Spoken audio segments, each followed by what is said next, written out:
ಚಾಮರಾಜನಗರ ತಾಲೂಕಿನ ಹೆಗ್ಗವಾಡಿಪುರ, ದೊಡ್ಡರಾಯಪೇಟೆ, ಹೆಬ್ಬಸೂರು, ಗುಂಡ್ಲಪೇಟೆ ತಾಲೂಕಿನ ಹಂಗಳ ಸೇರಿ ಹಕವೆಡೆ ಗ್ರಾಮಸ್ಥರು ಅದ್ದೂರಿಯಾಗಿ ಹೊನ್ನೇರು ಕಟ್ಟಿ ಸಂಭ್ರಮಿಸಿದ್ದಾರೆ. ಎತ್ತುಗಳನ್ನು ತೊಳೆದು ಕೊಂಬುಗಳಿಗೆ ಹೊಂಬಾಳೆ, ಕೊರಳಿಗೆ ಬಿಳಿ ಕಣಗಿಲೆ ಹೂವು, ಮಂಡೆ ಹುರಿ ಕಟ್ಟಿ ಎತ್ತಿನ ಗಾಡಿಯನ್ನು ಬಾಳೆ ಕಂದು, ಮಾವಿನ ಸೊಪ್ಪಿನಿಂದ ಅಲಂಕರಿಸಿ ಕೊಟ್ಟೆಗೆ ಗೊಬ್ಬರಕ್ಕೆ ಪೂಜೆ ಸಲ್ಲಿಸಿ ಬಳಿಕ ಗ್ರಾಮದೇವತೆಗೆ ನಮಸ್ಕರಿಸಿ ತಮ್ಮ ಜಮೀನಿಗೆ ಗೊಬ್ಬರ ಸಿಂಪಡಿಸಿ ರೈತರು ಕೃಷಿ ಚಟುವಟಿಕೆ ಆರಂಭಿಸಿದರು. ಯುಗಾದಿ ಆರಂಭವಾಗುತ್ತಿದ್ದಂತೆ ಮಳೆ ಬರಲಿದ್ದು ಕೃಷಿ ಚಟುವಟಿಕೆಗಳು ಆರಂಭವಾಗುತ್ತದೆ. ಗೊಬ್ಬರವನ್ನು ಜಮೀನುಗಳಿಗೆ ಸಿಂಪಡಿಸುವ ಸಂಪ್ರದಾಯಕ್ಕೆ ಹೊನ್ನೇರು ಎಂದು ಕರೆಯಲಾಗುತ್ತದೆ. ಹೊನ್ನೇರು ಕಟ್ಟೆ ಹಬ್ಬ ಅಂತ ನಾವು ಪ್ರತಿ ವರ್ಷನೂ ಕೂಡ ಇದನ್ನ ಮಾಡ್ತಾ ಇದ್ದೀವಿ.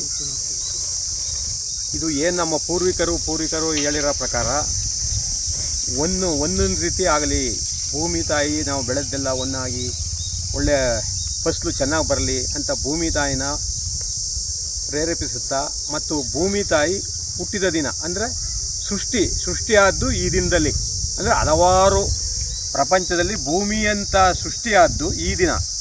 ಆದ್ದರಿಂದ ಇದನ್ನು ನಮ್ಮ ಭಾರತ ದೇಶದಲ್ಲಿ ಇದು ಬಹಳ ಮಹತ್ತರವಾದ ದಿನ ಮತ್ತು ಹೊಸ ದಿನ ಅಂತ ಇದೇ ಮೊದಲನೇ ದಿನ ಪ್ರಾರಂಭ. ಏನು ಈ ಯಾವುದೇ ಮದುವೆ ಕಾರ್ಯ ಏನೇ ಮಾಡಬೇಕಾದ್ರೂ ಹೊಸ ಪಂಚಾಂಗ ಬುತ್ತ ಅಂತಾರಲ್ಲ, ಆ ರೀತಿ ಇದು ಬರುತ್ತೆ.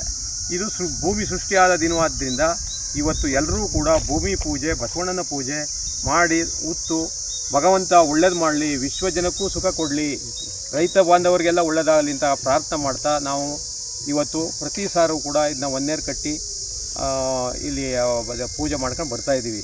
Irasavadi Siddappaji, CTV news, Chamarajanagar.